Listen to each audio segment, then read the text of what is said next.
তো কেউ যদি মনে করেন কোনো রাজ্যে, ধরা যাক আমাদের পশ্চিমবঙ্গে একটি প্যাংগং লেক তৈরি করব, তাহলে কিন্তু সেটা সম্ভব না। কেউ যদি ভাবেন একটা পেহেলগাম তৈরি করব, একটা কাশ্মীর তৈরি করব, তাহলে কিন্তু সম্ভব না। একটা কন্যাকুমারিকা তৈরি করব, এখানে রকের মধ্যে যেমন করে রকের উপরে বসে স্বামী বিবেকানন্দ ধ্যান করেছিলেন এবং সেখানে সুদৃশ্য একটি মিনার তৈরি করা হয়েছে, একটি রামকৃষ্ণের মন্দির রয়েছে, সেরকম ধাঁচে একটি মন্দির তৈরি করব। এটা হয় না, এটা ছেলে খেলা। নমস্কার বন্ধুরা, আমি দীপঙ্কর মণ্ডল, আপনারা দেখছেন নবান্ন নিয়ন্ত্রণ। বন্ধু, এখন পরীক্ষার ফলের মরশুম।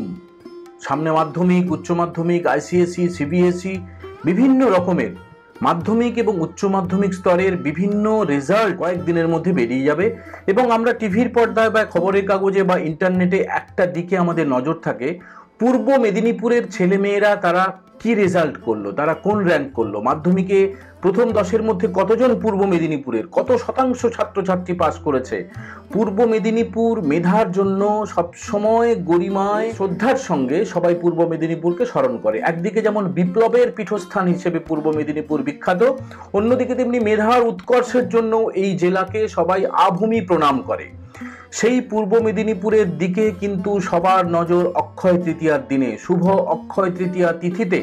একদিকে যেমন সমুদ্র উপকূলে মুখ্যমন্ত্রী মমতা বন্দ্যোপাধ্যায় জগন্নাথ ধাম, সরকারিভাবে জগন্নাথ ধাম কালচারাল সেন্টার, সেই সেন্টারের উদ্বোধন করবেন। তবে যে নামেই ডাকা হোক না কেন, একটি মন্দির তৈরি হয়েছে এবং সেটা অবশ্যই সুদৃশ্য মন্দির। হিডকো 200 থেকে 250 কোটি টাকা খরচা করেছে, অর্থাৎ রাজ্য সরকারের টাকাতেই মন্দিরটি তৈরি করা হয়েছে।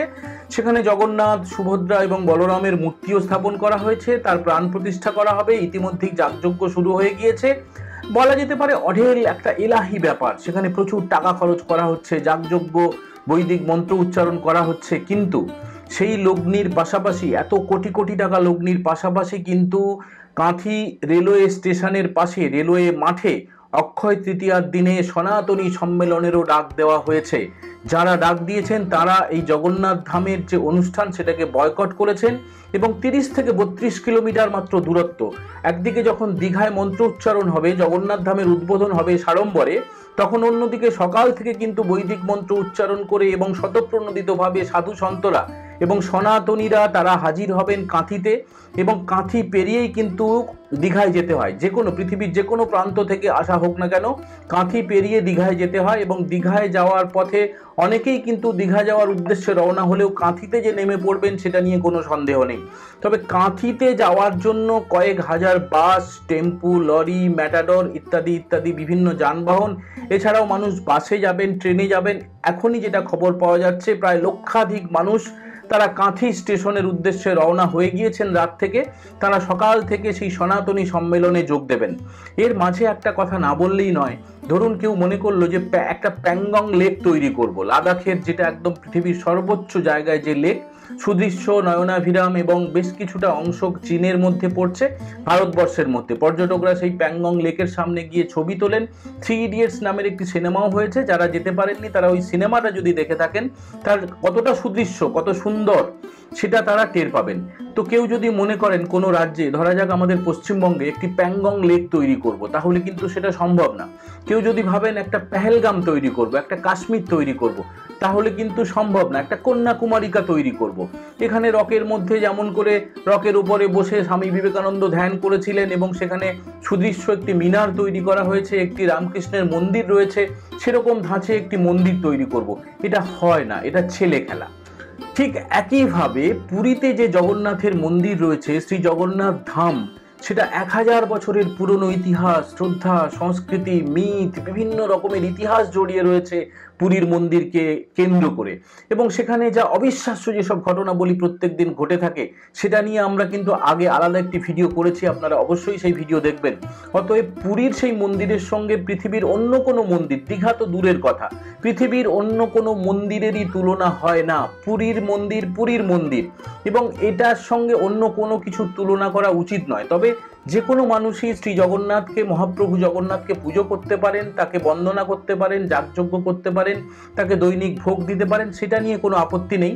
তবে যা যা পুরীতে রয়েছে যে মাহাত্ম্য, সেই মাহাত্ম্য দীঘায় আশা করাটা বৃথা এবং বালকোচিত কাজ হবে। ইতিমধ্যে দীঘা জগন্নাথ ধাম উদ্বোধনকে কেন্দ্র করে একটা হৈ হৈ রব উঠে গিয়েছে। সোশ্যাল মিডিয়া থেকে শুরু করে টিভি চ্যানেল, খবরের কাগজ এবং বিভিন্ন রকমের সমাজ মাধ্যমে যেভাবে প্রচার এবং প্রসার চলছে সেটা অনেকেই জেনে গিয়েছেন যে কি হয়েছে, কি হতে চলেছে। কিন্তু যেটা কেউ জানেন না, কাঁথিতে কি হতে চলেছে এবং কাঁথিতে কি চলছে।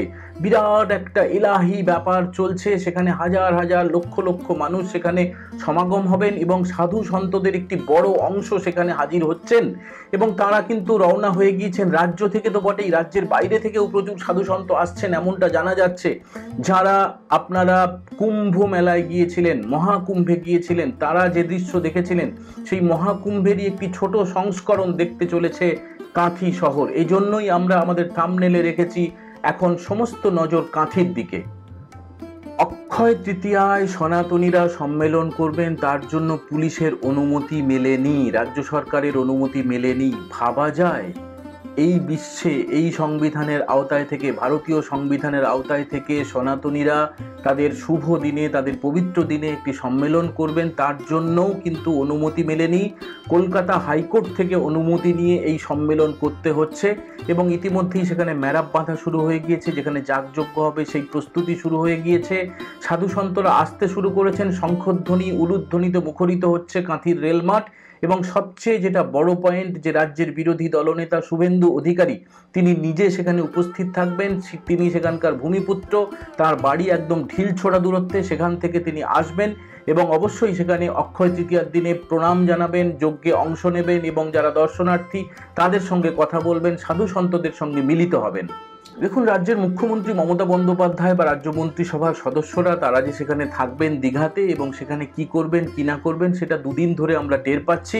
কিন্তু কাঁথিতে যে কত বড় একটা অনুষ্ঠান হতে চলেছে এখনো পর্যন্ত কোনো রকমের ইমাজিন করা যাচ্ছে না, কোনো রকমের অনুমান করা যাচ্ছে না। তবে যা বোঝা যাচ্ছে এখানে অগুন্তি মানুষ তারা যারা স্বতঃপ্রণোদিতভাবে সেখানে হাজির হবেন এবং তারা অবশ্যই দীঘার যে অনুষ্ঠান সেটাকে বয়কট করছেন এবং দীঘার অনুষ্ঠানে যাবেন অথবা যাবেন না, তার চেয়ে যেটা বড় কথা, কাঁথিতে যা দৃশ্য কাঁথি দেখতে চলেছে, কাঁথি শহর, গোটা দেশ গোটা রাজ্য সেদিকে নজর থাকবে, এটা বলাই বাহুল্য। খোল করতাল নিয়ে কীর্তন হবে, যাগযজ্ঞ হবে, বৈদিক মন্ত্র হবে এবং অবশ্যই সনাতনী ধর্মের যা যা আচার উপাচার সমস্ত কিছু অত্যন্ত পবিত্রতার সঙ্গে সেখানে পালিত হবে। আদালত নির্দেশ দিয়েছে যে একসঙ্গে 3000 মানুষের বেশি থাকতে পারবেন না। তার মানে এই নয় যে শুধুমাত্র 3000 মানুষ হবেন, সংখ্যাটা কয়েক লক্ষ ছাড়িয়ে যেতে পারে এমনটা অনুমান করা হচ্ছে। একসঙ্গে 3000 জন বা 5000 জন যতই থাকুক না কেন এবং যাওয়া আসা লেগেই থাকবে। সকাল 9টা থেকে অনুষ্ঠান শুরু হবে এবং এই অনুষ্ঠান চলবে দিনভর। শুভ অক্ষয় তৃতীয়ার দিনে একদিকে যেমন মুর্শিদাবাদে জেহাদিদের হাতে পর্যুদস্ত, জেহাদিদের হাতে বিপর্যস্ত যা সনাতনী মন্দির রয়েছে, হিন্দুদের মন্দির রয়েছে, এমন 9টি মন্দিরের সংস্কারের কাজেও কিন্তু হাত দিয়েছেন শুভেন্দুবাবু এবং তিনি সেই মন্দিরকে পুনরায় নিত্য পুজোর মতো করে সাজিয়ে তুলবেন এবং শুভ অক্ষয় তৃতীয়ার দিন থেকেই কিন্তু সেখানে আবার নিত্য পুজো শুরু হয়ে যাবে। তার জন্য সমস্ত যে আয়োজন, সমস্ত যে আর্থিক যে প্রয়োজনীয়তা, সমস্ত কিছুই কিন্তু ভক্তদের থেকে এসেছে। মুর্শিদাবাদে ধ্বংস হওয়া মন্দিরগুলির জন্য কিন্তু রাজ্য সরকার বা অন্য কোনো সংগঠন তেমন কোনো সাহায্য করেনি। তেমন কেন বলছি, 1 পয়সাও সাহায্য করেনি। এটা এসেছে একদম সনাতনীদের সাহায্য থেকে। রাজ্যের বিরোধী দলনেতা শুভেন্দু অধিকারী তিনি নিজে উদ্যোগী হয়ে মুর্শিদাবাদের মন্দিরগুলিকে আবার সাজিয়ে তুলছেন। শুভ অক্ষয় তৃতীয়া থেকেই কিন্তু এই মন্দিরগুলি আবার দৈনিক পুজো পাঠে সামিল হবে। আমাদের এই ভিডিও যদি আপনাদের ভালো লাগে তাহলে আপনারা বন্ধুদের সঙ্গে শেয়ার করবেন এবং অবশ্যই চ্যানেলটি সাবস্ক্রাইব করে কমেন্ট করবেন যে আপনাদের এই ভিডিও কেমন লাগলো। সবাই সুস্থ থাকবেন এবং সতর্ক থাকবেন এবং নজর থাকবে কাঁথির দিকে। বন্ধু, আজকে আমরা এখানেই শেষ করছি। আবার দেখা হবে নতুন কোনো বিষয় নিয়ে। তত সময়ের জন্য আপনাদের ধন্যবাদ জানাচ্ছি পুরো ভিডিও দেখার জন্য। সবাই ভালো থাকবেন। শুভ অক্ষয় তৃতীয়া।